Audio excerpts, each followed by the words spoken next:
ingin mewakili DAP Pulau Pinang. Tulisan satu komen tentang isu saudari Wong Siew Kee Adun Sri Kembangan di Selangor. Beliau telah dikecam dalam kala menjalankan tugas beliau sebagai wakil rakyat. Sebab apa yang telah tomahan ataupun fitnah oleh pembangkang ialah beliau telah melawan Yang Maha Mulia Sri Paduka Sultan Selangor. Tapi sebenarnya apa yang beliau tengah lakukan sebagai wakil rakyat bukan saja di DUN tapi di Parlimen. Kita tahu ahli-ahli Dewan Undangan Negeri, ahli-ahli Parlimen boleh membahas kita Diraja. Sebenarnya saudari Wong Siew Kee apa yang dia tengah lakukan ialah membahas kita Diraja atas kapasiti sebagai seorang adun.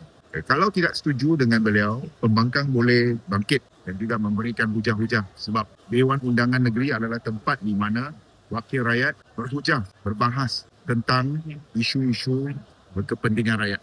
Ahli politik boleh bahas isu-isu berkepentingan rakyat di dalam Parlimen ataupun di Dewan Undangan Negeri. Tapi jangan heret Raja dan Sultan ke dalam pergolakan politik kita. Kita kena menghormati institusi Raja di negara kita. Mengenai kes saudari Wong Siew Kee di Pulau Pinang pun ada isu-isu berhubung dengan penternakan, di mana kita rasa kita cuba dengan sedaya upaya dengan meneruskan enactment penternakan Kinjel, garis panduan untuk mengawal pengeluaran lesen tertakluk kepada pemaklukan kandang yang tertutup.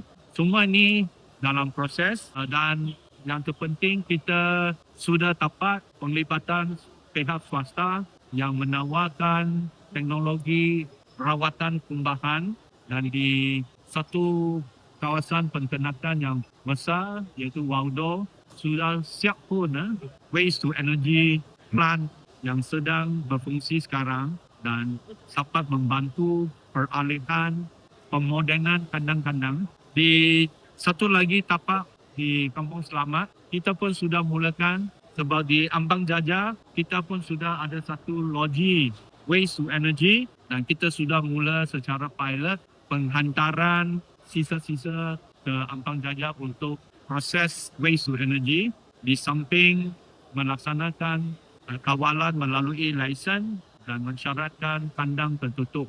Ini adalah satu proses yang perlu penglibatan penternak sendiri. Baru ini Exco Kerajaan Tempatan juga adakan sesi libat urus dengan wakil rakyat setempat lah di Tasik Melugor, di Kepala Patas.